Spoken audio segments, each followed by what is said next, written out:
Our students study the chemical and material properties of drugs and polymers and additives, and they make what are called drug delivery systems, which are these things that you engineer to get drug to a particular part of the body that needs it and then maintain it at a particular level to address a particular need or a specific disease. Our students are typically looking into new diseases and new information about diseases, looking into how cells act and behave.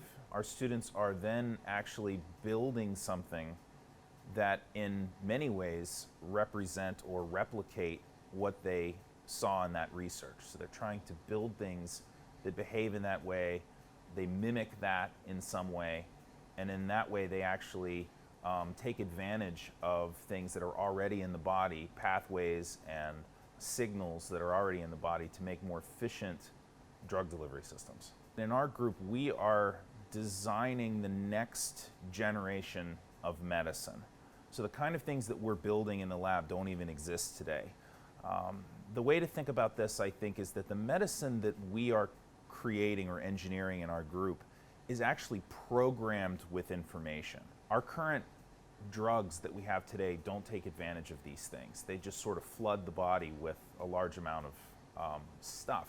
The students that come into this lab are designing something that has conversations with cells, and in that way can deliver things with tremendous efficiency and can actually deliver drugs at levels that are surprisingly small compared to what is used today in the clinic.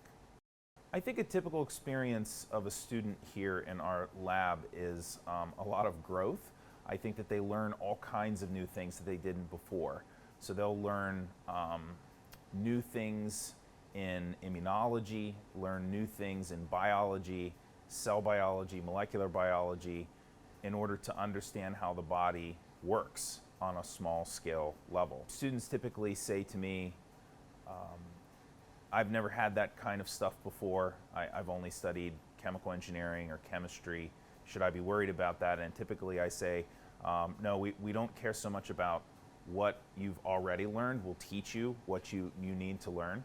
Typically what we're doing is looking for somebody who has the passion and the motivation to go about doing new things in their research and building things that really have never been built before. Being an undergraduate researcher here is an exciting opportunity.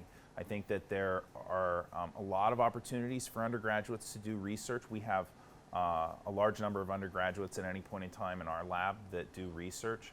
I think that it's an environment that's encouraged throughout the school. It's something that's valued.